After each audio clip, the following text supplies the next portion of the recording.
Welcome to the Festival of Storytellers.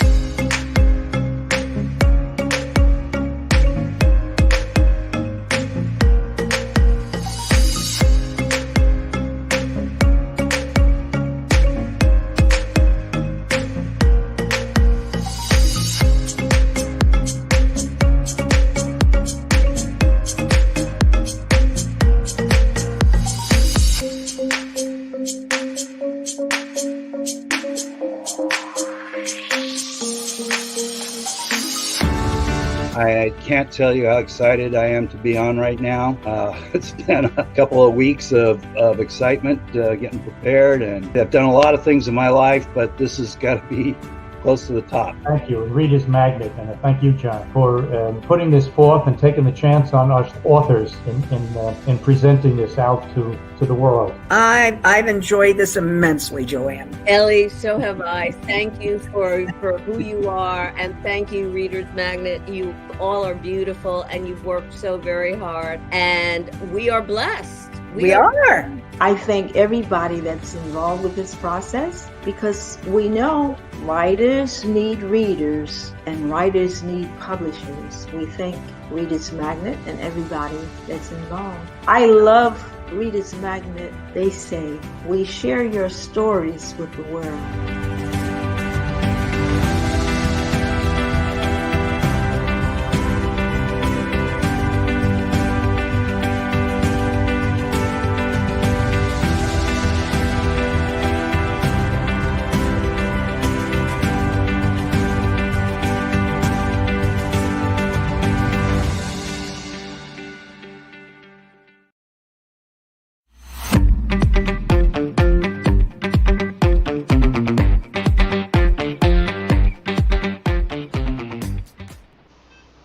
Hello fairgoers and hello world. Welcome to the Festival of Storytellers Season 2.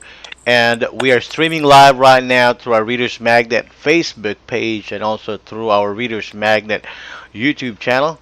So if you haven't subscribed yet, please hit that subscribe button so that you will be notified with the latest happening.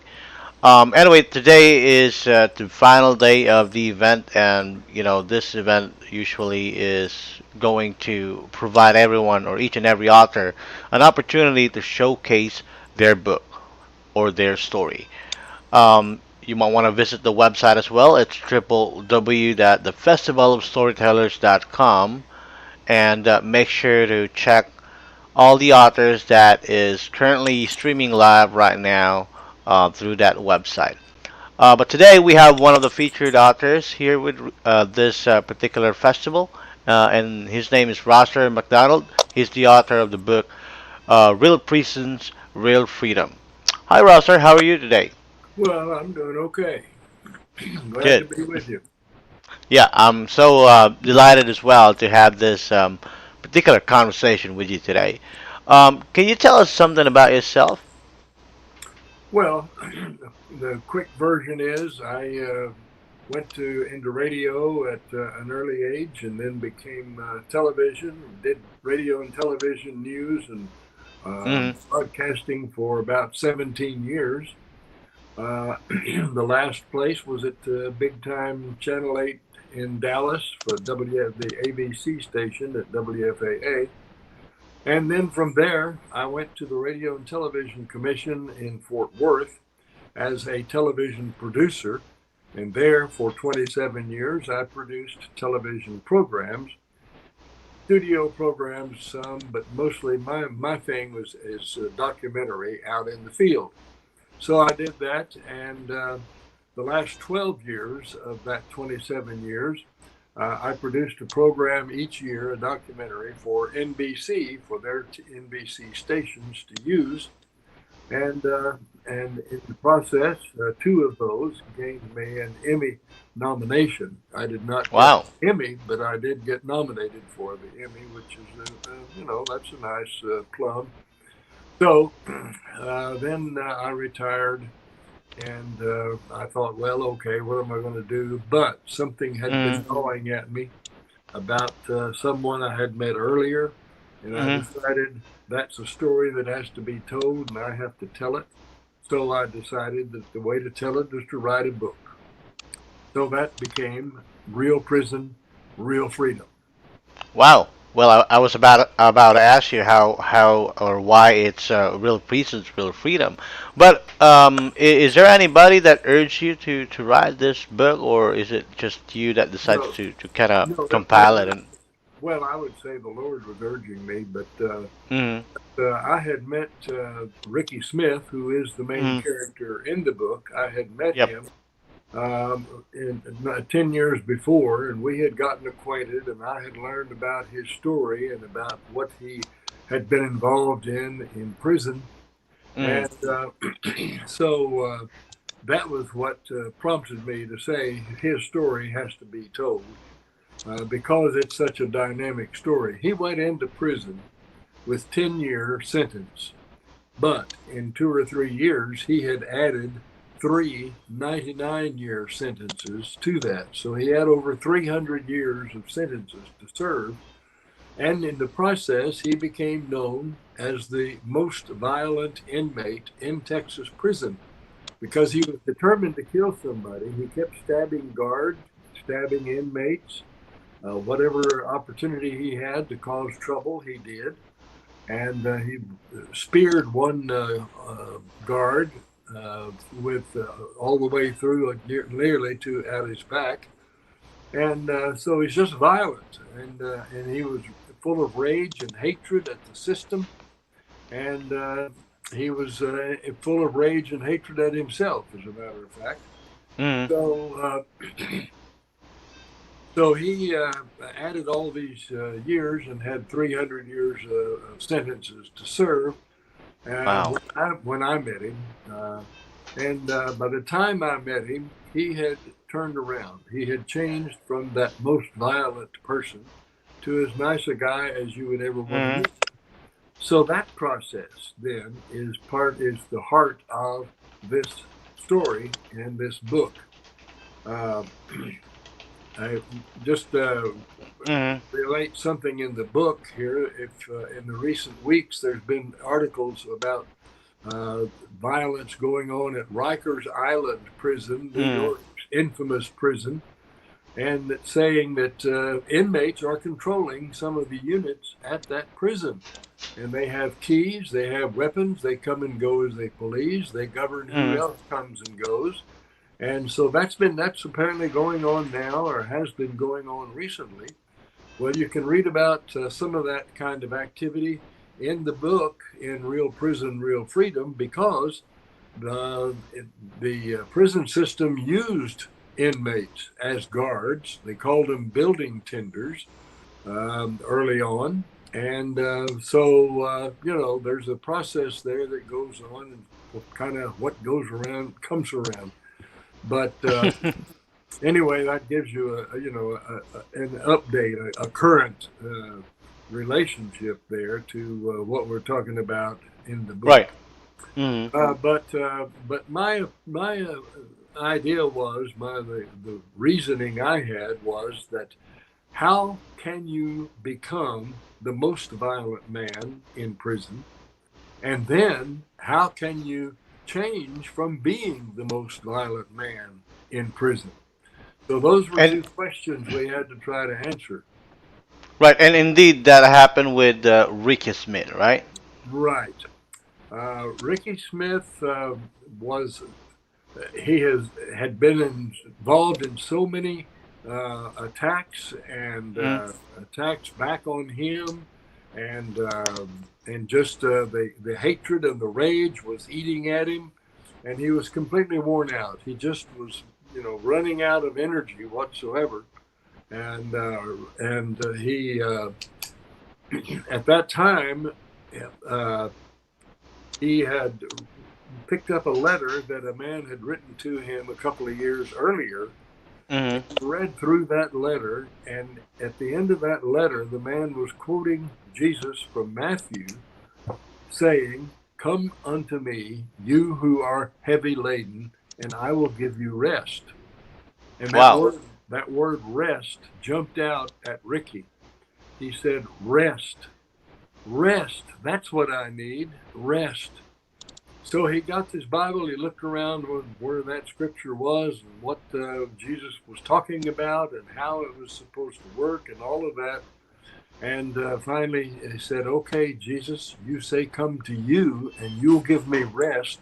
So I'm coming to you and asking you to come to me and give me rest." Well, at that moment, he felt a burden lift off of him, and he was able to crawl up in his solid concrete bunk and go Mm. sound asleep and got good rest. So the next morning, then he had to deal with that and say, "Now, what happened to me last night? What was this?" Mm. So he was reading the scriptures and he was looking for it and trying to find out more about it. And a volunteer inmate came along and helped him out with all of that. And so in that led him through a process whereby he invited Jesus to come into his life and be in charge of his nature. Until that time, he had been dealing with human nature. And of course, that's something we all have to worry about, and that's dealing Yep. with our own human nature, because our human nature is imperfect and it leads us into different ways, troubling ways sometimes. Often it does very well for us, but sometimes Yeah. it gets us into trouble. So Right. he wanted to bring Jesus in to be his guide rather than his human nature, and Hmm. he was successful in getting that to begin happening and learning how to become a totally different person than he had been for the last number, I don't know, 15 years or so. And and he became a very nice person that everyone Hmm. liked very much. And well, the prison system, of course, did not like him. If you say I'm a Christian, that doesn't mean anything to the prisoners. Right. And but some of the people around him that could see the difference in how he was living, how he was acting, then they could see that there was a difference in Ricky Smith. And that was all 30 years ago. He's still in prison, and he is a missionary. As he moves to different prison units, he has a new mission field. And he spends his time going around talking to people, getting acquainted, telling them about Jesus. And he has led many inmates to accept Jesus in their life, and some guards as well. So that's where Ricky is, and whether he'll ever get out, we have no idea. Yeah. That's one thing that, so that is something that they can also find out by reading this book, right? Well, no, we don't know. In the book, it doesn't tell us whether he'll get out or not either. Mm. Because Okay. it ends too soon for that. Okay. The system has to let him out, and the system has not told him they're going to let him out anytime soon. Wow. Well, that's something that we probably need to figure out then. But lastly, what would you like your readers roster to feel or to get after reading Real Prison, Real Freedom? Well, I would like for them to go through that process that Ricky went through. I mean, read through Mm. that process.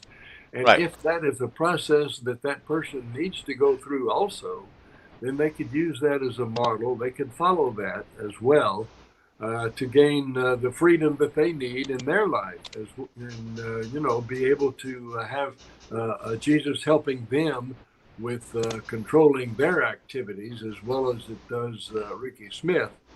And Ricky, he was baptized in the prison with chains all over him. The warden said, "If you drop him, he'll drown because I'm going to put that many chains on him." And then after he was baptized, he was coming down the hall dripping wet, his clothes, the chains, all dripping water. He saw some people up ahead of him and he shouted, "I have chains on my body, but I have no chains on my heart." Wow. And that's That's what I a would like for everyone to learn. that's absolutely very interesting. Well, it was really a good talk, Rosser. I would like to somehow extend this conversation that we have today, but unfortunately we're running out of time here. But thank you so much for being with us today. Well, I was very glad to be here, and thank you much.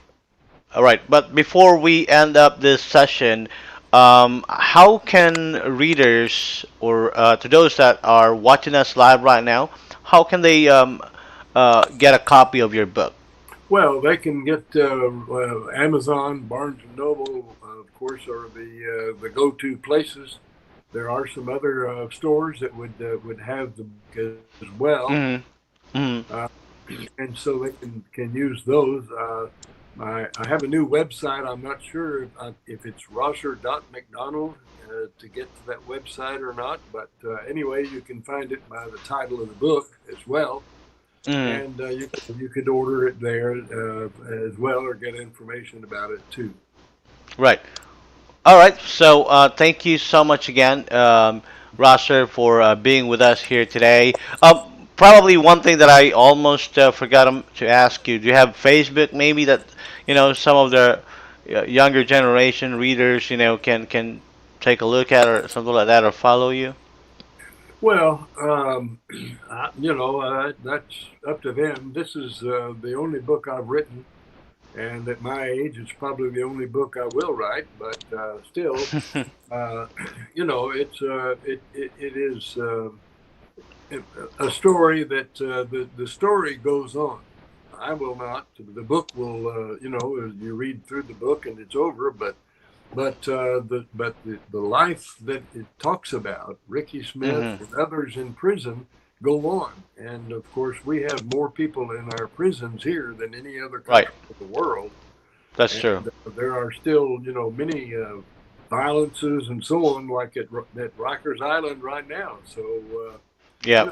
it's an ongoing story, and it's a place to stay away from. Prison is a place to stay away from, and the way you do that is to guide your life in the right way, in the good ways, not in the destructive ways. I agree. Well, thank you again, Rosser, for your time today. Okay, you're welcome. I was glad to be here.